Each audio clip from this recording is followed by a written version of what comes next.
오늘 본문에 나오는 사람 이야기가 다윗입니다. 다윗이 그런 사람이었습니다. 다윗 한 명을 통해서 나라가 세워지게 되고 나라가 안정이 되어지고 하나님의 영광을 경험했습니다. 이 다윗 같은 사람을 세우는 게 우리 교회의 목적이 되어야 되고 목표가 되어야 될 줄로 믿습니다.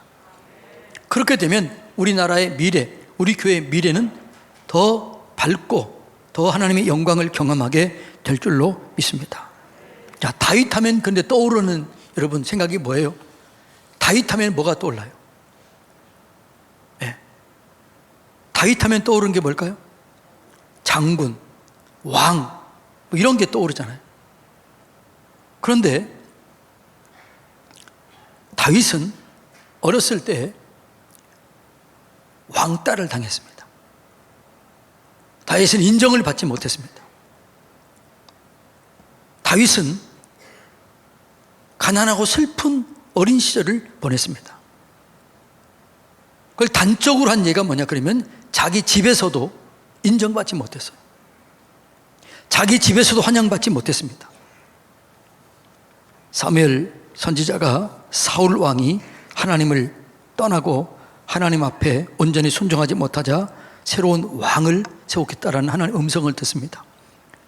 그리고 다윗에게 이렇게 하나님께서 얘기합니다. 이새의 집에 내가 왕으로 세우려고 하는 왕의 제목이 있다. 이런 얘기를 듣고 이제 베들레헴에 있는 이새의 집으로 갑니다. 그리고 그 아들, 큰아들 엘리압을 보니까 어떻게 해요? 진짜 왕같이 그렇게 용모도 그렇게 멋있게 보이고 외적으로 그렇게 보였습니다. 아, 이 사람이 왕이구나 이렇게 생각했는데 하나님이 뭐라고 그래요? 나는 외모를 보지 아니하고 중심을 본다. 그래서 그 둘째 아들 누구를 보내냐 그러면 아비나답을 보여주는데 아니다. 셋째 삼마 그리고 일곱째 아들까지 다 보여줬는데 얘들은 아니다 이렇게 얘기를 해요. 그래서 사무엘 선지자가 얘기합니다. 그러면 그 외에 다른 애들은 없느냐? 그랬더니 아버지가 이렇게 얘기해요. 하나 있긴 있습니다. 말째가 하나 있습니다. 걔는 양을 치고 있습니다. 이렇게 얘기를 합니다. 자, 한번 볼까요? 자, 사무엘상 16장 11절 다 같이 읽습니다. 또 이새에게 이르되 내 아들들이 다 여기 있느냐? 이새가 가로되 아직 말째가 남았는데 그가 양을 지키나이다. 이게 개역 한글판이에요. 옛날 성경에 이렇게 나와 있어요. 여기서 말째라는 단어가 뭐냐? 원어로는 카톤이라는 것입니다. 따라서 해볼까요? 시작. 카톤. 이 단어는 이런 의미가 있어요. 따라서 자, 읽어볼까요? 시작. 어린, 하찮은, 중요하지 않은, 무가치한 이런 의미가 있다는 거죠. 내 아들 하나가 있는데 하찮고 무가치 않고 중요하지 않는 별 볼 일 없는 아이가 하나 있습니다. 이게 누구의 생각이었다고요? 아버지의 생각이었습니다. 자, 여러분, 막내는 사랑받을까요? 안 받을까요? 사랑을 받지요. 제가 막내예요. 정말 사랑 많이 받고 자랐습니다. 그런데 다윗은 그렇게 인정을 받은 거예요. 하찮은, 무가치한 이런 아버지로부터 그렇게 인정을 받은 거예요. 다윗도 그렇게 스스로를 생각했습니다. 자, 다윗이 뭐라고 스스로를 생각했냐 그러면 이렇게 다윗이 얘기합니다. 시편 69편 8절 보면 자기 자신을 이렇게 표현합니다. 다 같이 읽습니다. 내가 나의 형제에게는 객이 되고 나의 어머니의 자녀에게는 낯선 사람이 되었나이다. 다윗이 고백이에요. 69편은 다윗의 시인데 뭐라고 그래요? 나는 나의 아버지의 자녀에게는 객이 되고 형제에게는 객이 되고 나의 어머니의 자녀에게는 낯선 사람이 되었나이다. 그러니까 아버지의 자녀에게도 어머니의 자녀에게도 난 인정받지 못하는 낯선 사람, 객같이 취급받습니다. 이 말을 제가 이게 뭐냐 그러면 그래서 제가 구약학 우리 서울신학대학 교수 한 분에게 물어봤습니다. 이 성경 구절을 보면 다윗의 7 형제 형들과 다윗은 배가 다른 것 같은데 이게 맞느냐? 근거가 있느냐? 이렇게 물어봤더니 그 교수님이 뭐라고 그러냐면 목사님 맞습니다. 이스라엘의 미드라시라고 하는 책을 보면 그거 맞습니다. 이렇게 얘기하더라고요. 자, 다윗이 그래서 이렇게 자기를 고백해요. 자, 시편 51편 5절 다 같이 읽습니다. 내가 죄악 중에서 출생하였으며 어머니가 죄 중에서 나를 잉태하였나이다. 이 둘이 연결돼야 한대요? 연결이 되는 거죠. 그래서 다윗은 어떻게 해요? 아버지의 자녀에게도, 아버지 형제에게는, 형들에게는 객이 되었고, 아버지의 자녀들에게는, 어머니의 자녀들에게는 뭐라고요? 낯선 사람이 된 거예요. 아버지의 집에서도 어머니 형제들에게도, 베드란 거기 형제들끼리도 인정받지 못하는 거예요. 그래서 다윗이 어렸을 때는 뭐예요? 가난하고 슬픈 세월을 보냅니다. 자, 시편 69편 29절 다 같이 읽습니다. 오직 나는 가난하고 슬프오니 하나님이여 주의 구원으로 나를 높이소서. 다윗이 고백이에요. 오직 나는 가난하고 슬프오니 하나님이여 주의 구원으로 나를 높이소서. 이게 다윗이 어린 시절이에요. 이런 다윗이 나중에 변화됩니다. 그리고 위대한 왕이 됩니다. 그리고 상승 장군이 됩니다. 그 비결이 뭐였느냐라는 거예요. 하나님을 만난 겁니다. 그럼 다윗이 그렇게 외로웠을 때 어떻게 했을까요? 양을 벗삼아 양을 친 거예요. 생명 걸고 양을 친 거예요. 사자가 양을 잡으러 왔을 때 쫓아가 사자의 입을 찢었고, 곰이 양을 잡으려 할 때 입을 찢었습니다. 그리고 보호했습니다. 그때 다윗이 이렇게 생각했을 거예요. 야, 나는 엄마에게도 아빠에게도 형들에게도 다 왕따를 당하고 있는데 나도 내가 양을 키운 것처럼 나의 목자가 있었으면 좋겠다. 그때 하나님이 다윗에게 이렇게 얘기했을 것 같아요. 다윗아, 내가 너의 목자다.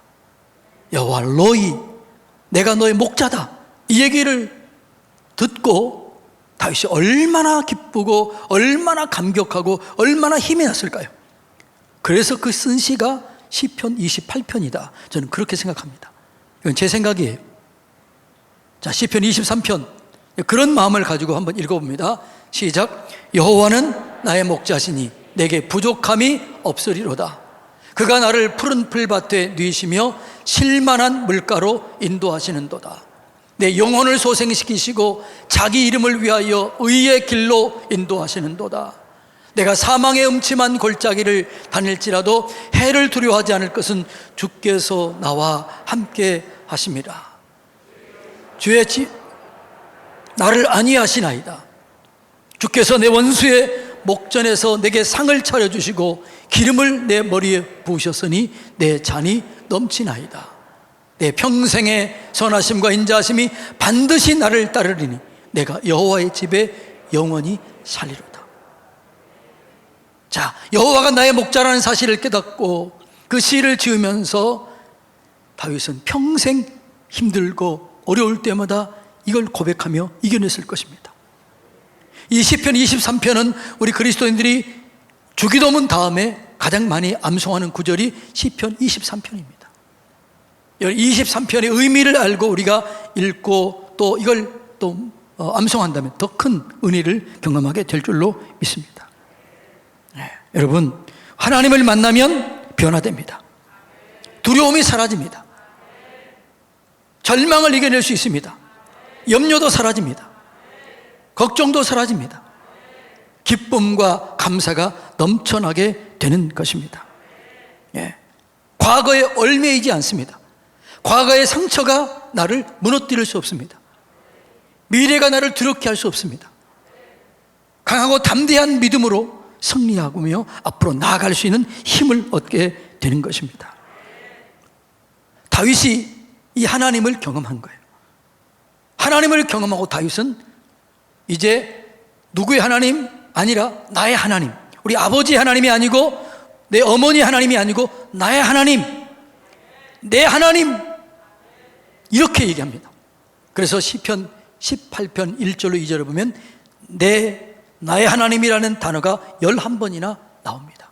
자, 시편 18편 1절로 2절 다 같이 읽어볼까요? 시작. 나의 힘이신 여호와여, 내가 주를 사랑하나이다. 여호와는 나의 반석이시요 나의 요새시요 나를 건지시는 이시요 나의 하나님이시요 내가 그 안에 피할 나의 바위시요 나의 방패시요 나의 구원이시요 나의 산성이시로다. 나의 하나님이다. 내 구원의 뿌리다. 내 반석이시다. 내 요새시다. 나를 건지시는 이시다. 내 하나님이시다. 여러분, 우리가 신앙생활 할 때 반드시 이 고백이 있어야 될 줄로 믿습니다. 목사님의 하나님, 아버지 하나님, 누구의 하나님이 아니라 내 하나님, 나의 하나님, 이 하나님의 고백이 있어야 여러분이 이기게 되는 거죠. 다윗이 이 하나님을 만나면서 변화되었습니다. 그리고 언제 어디서나 어려움도 두려움도 역경도 이겨내고 거기서 주님을 찬양합니다. 야, 다윗이 이렇게 기름 부음을 받았으면 잘 돼야 될 텐데, 이 기름 부음 받고 골리앗을 이기면서부터 이제 사울 왕의 시기와 질투 때문에 이제 죽일 염려를 당하고 도망 다닙니다. 그리고 아둘람 굴 속에 들어가요. 그 아둘람 굴 속에서 이제 외치는 고백이 있는데, 그 아둘람 굴 한번 볼까? 우리가 거기 들어갔습니다. 아둘람 굴을 2번 갔어요. 왜냐하면 한 번은 갔는데 첫 번째 선교사님은 덩치가 좀 커서요, 거기를 못 들어가나 봐. 자기가 안 들어가더라고. 왜 다른 선교사님 우리 거기 가봤냐? 그래서 갔는데 굴 들어갔냐? 그러니까 우리 모르는데요. 그랬더니 그 굴 있다, 들어가 보자. 그래서 2번째 들어갔습니다.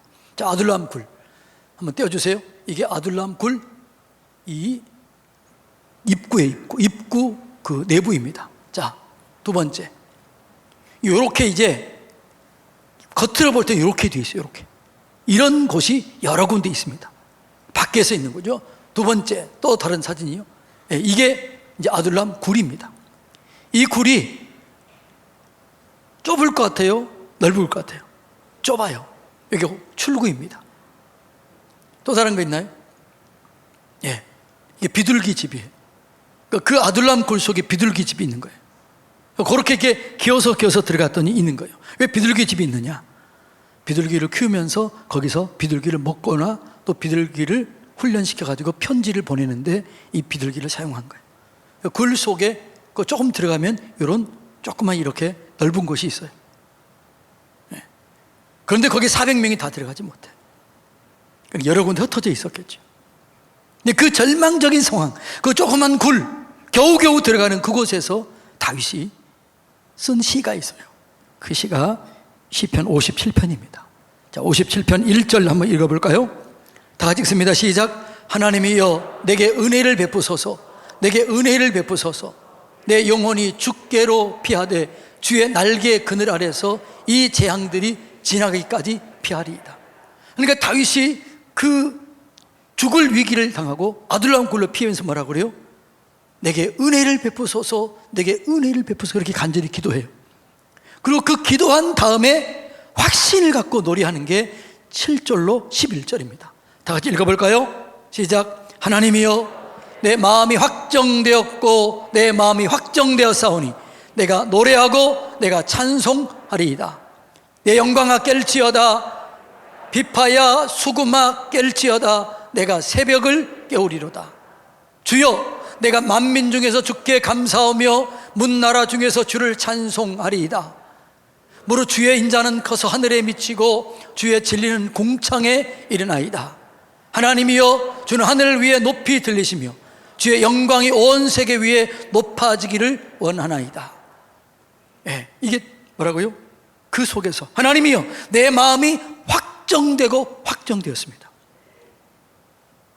나는 이제 새벽을 깨우며 비파와 수금을 가지고 찬송하며 하나님께 나아갈 것입니다. 만민 중에 하나님을 찬양할 것입니다. 나는 더 이상 두려워하지 않을 것입니다. 하나님이 나의 목자가 되어 주십니다. 하나님이 나의 하나님이 되어 주십니다. 그리고 이겨낸 거예요. 여러분, 우리 하나님을 만나면 반드시 변화가 일어나게 될 줄로 믿습니다. 그래서 여러분, 우리가 하나님을 만나야 돼요. 우리 자녀들이 하나님을 만나게 해야 돼요. 여러분, 우리 이웃들이 하나님을 만나게 해야 될 줄로 믿습니다. 하나님을 만나면 변화돼요. 하나님을 만나면 그때부터 하나님의 일꾼이 될 수 있어요. 하나님이 책임을 져주는 거죠. 하나님 보장해 주는 거죠. 인도해 주실 줄로 믿습니다. 그 하나님을 만나면 하나님과 소통이 이루어져요. 하나님이 기뻐하시는 이 무언가를 알 수가 있는 거죠. 다윗은 하나님을 만나고 하나님이 무엇을 기뻐한다는 것을 알았어요. 여러분, 하나님께서 기뻐하는 일이 뭘까요? 하나님께서 우리에게 원하시는 일이 무엇일까요? 뭘까요? 하나님께서 우리를 지으신 목적을 이렇게 얘기합니다. 자, 이사야서 43장 한번 읽어볼까요? 21절 다 같이 읽습니다. 이 백성은 내가 나를 위하여 지었나니 나를 찬송하게 하려 함이니라. 하나님께서 우리를 찬송하도록 우리를 지은 거예요. 그 찬송하는 자가 생육하고 번성하고 충만하고 정복하고 다스릴 수 있도록 우리를 그렇게 지은 거예요. 다윗이 이걸 아는 거죠. 네. 그래서 다윗이 이렇게 하나님께 시를 올려드립니다. 22편 3절 다 같이 읽을까요? 시작. 이스라엘의 찬송 중에 계시는 주여 주는 거룩하니이다. 그러니까 다윗은 하나님 마음이 합한 자라고 그랬잖아요. 이 말은 무슨 말이에요? 하나님의 마음을 알았다. 하나님의 속마음을 아는 자였다. 하나님이 뭘 원하시고 뭘 기뻐하시고 뭘 즐거워하는지를 정확하게 알고 있었다는 거죠. 하나님 뭘 원한다고요? 찬송을 원한다는 거예요. 그래서 다윗은 어떻게 하냐? 그러면 찬양대를 세웁니다. 다윗이 세운 찬양대가, 그 찬양대가 몇 팀이었어요? 24팀입니다. 288명, 악기를 다루고 노래를 하고 새 노래로 찬양하는 자 12명씩 24팀을 세워요. 역대상 29장에 보면 그게 나와 있죠. 그래서 24시간 동안 돌아가면서 12팀이 매일 몇 시간 돌아가면서 하나님을 찬송하게 한 거예요. 그리고 다윗이 하나님이 또 뭘 원하는가 알았냐 그러면 감사를 기뻐하는 걸 알았습니다. 그래서 찬양대와 감사대를 세웁니다. 그래서 찬양하게 하고 감사하게 합니다. 자, 역대상 16장 4절 다 같이 읽어봅니다. 앞에서 섬기며 이스라엘 하나님 여호와를 칭송하고 감사하며 찬양하게 하였다는 거죠. 그러니까 레위인을 세워서 어떻게 해요? 감사하게 하고 찬송하게 했다는 거예요. 이걸 구체적으로 41절 42절은 이렇게 얘기합니다. 다 같이 읽습니다. 시작. 또 여호와의 인자하심이 영원하심으로 그들과 함께 해만과 여두둔과 그리고 택함을 받아 지명된 나머지 사람을 세워 감사하게 하였고, 이 말은 무슨 말이에요? 감사하게 하였다. 이 말은 감사대를 세워서 감사하게 했다는 거예요. 그 다음에 그들과 함께 해안과 여두둔을 세워 나팔과 제금들과 하나님을 찬송하는 악기로 소리를 크게 내게 찬송하게 하였고, 또 여두둔의 아들들과 문을 지키게 했다. 그러니까 다윗은 하나님이 원하시는 게 뭔가를 분명하게 확실히 알고 그리고 그것을 했다는 거예요. 그게 뭐라고요? 감사와 찬송이었습니다. 감사함으로 그 문에 들어가며 찬송함으로 그 궁정에 들어가게 되는 거죠. 여러분, 우리 다음 세대 여러분이 우리가 할 수 있는 가장 귀한 일이 뭐냐? 감사하는 겁니다. 찬송하는 겁니다. 여러분 집에서 여러분 자녀들과 함께 이 감사의 제사를 올리시기 바랍니다. 찬송의 제사를 주님께 올리시기를 바랍니다. 예. 그래서 그 일을 한 거죠. 그리고 그 일을 실질적으로 어떻게 해요? 늘 감사와 늘 찬양을 드리는 거예요. 그래서 하나님께서 신약에 사도행전 15장에 보면 뭐라고 그러냐 그러면 내가 이 땅에 원하는 게 하나 있는데 다윗의 장막이 세워지는 거다. 이 다윗의 장막이 뭐예요? 이게 찬양과 감사가 끊임없이 일어났던 것, 그거예요. 그거. 우리 교회가 감사와 찬양이 끊임없이 이렇게 일어나는 그런 교회가 되기를 원합니다. 여러분 가정 속에서 찬양과 감사가 끊임없이 일어나게 되기를 축복합니다. 여러분 혼자 있을 때 힘들고 외롭고 가난하고 슬플 때 감사와 찬양을 올리시기를 주님의 이름으로 축복합니다. 그럴 때 하나님이 우리를 쓰시는 거죠. 그런 사람을 쓰시고 그런 사람의 길을 열어주실 줄로 믿습니다. 그 다윗은요, 그 하나님을 기쁘게 하다가 어디를 가든지 무엇을 하든지 형통하게 한 거예요. 그래서 다윗이 그렇게 마지막 그의 인생을 정리하면서 그의 죽음을 앞두고 이렇게 자기 정체성을 얘기합니다. 자, 자기 정체성을 얘기하는데, 자, 사무엘하 읽습니다. 23장 1절 다 같이 읽습니다. 이는 다윗의 마지막 말이라. 이새의 아들 다윗이 말하며 높이 세워진 자, 야곱의 하나님께로부터 기름 부음 받은 자, 이스라엘의 노래 잘하는 자가 말하노라. 이 말은 무슨 말입니까? 내가 왕이 되고 상승 장군이 되고 이렇게 하나님께 성전을 건축할 수 있는 재물을 준비하고 이 모든 나라를 세웠던 것은 내 힘과 내 능력이 아니다. 하나님이 올려주신 것이다. 하나님이 세워주신 것이다. 다 하나님이 하신 것이다. 하나님의 기름이 부음을 통해서 내가 이런 일을 하게 되었다, 이렇게 얘기하는 거예요. 오직 하나님께만 영광을 돌린 겁니다. 그리고 내가 했던 것은 오직 한 가지, 하나님께 감사와 찬송을 올린 거였다. 나는 노래를 올렸다. 이것이 다윗의 고백입니다. 여러분, 우리의 자녀들을 다음 세대로 정말 세우기 위해서는 우리가 해야 될 일, 가정에서 가정재단을 쌓고 감사의 재단, 찬송의 재단을 쌓으시기를 축복합니다. 자녀들을 마음껏 축복하되 감사를 나누고 찬송을 올리시기를 축복합니다. 이것이 우리가 해야 될 일이라는 거죠. 다윗이 이렇게 하나님 마음을 알고 감사하고 찬송하고 믿음으로 항상 그렇게 나아갔더니 하나님께서 다윗에게 큰 칭찬을 합니다. 저는 이 말 때문에 하나님, 제가 다윗처럼 쓰임받게 해주십시오. 그리고 그때부터 제가 다윗을 좋아하게 됐습니다. 그 하나님의 칭찬이 뭐예요? 내가 이새의 아들 다윗을 만나니 이는 내 마음에 합한 자다. 여러분, 우리 교회가 다음 세대를 굳건히 세우기를 원합니다. 하나님의 마음에 합한 자, 먼저 우리가 그 마음에 합한 자가 되어야 될 줄로 믿습니다. 우리의 자녀들이 하나님의 합한 자로 세워지게 해야 될 줄로 믿습니다. 그리고 우리 손자, 손녀들이 하나님의 마음에 합한 자로 세워진다면 한국의 미래는 걱정할 거 없습니다. 우리 교회의 미래는 밝습니다. 여러분의 가정과 가문의 미래는 밝습니다.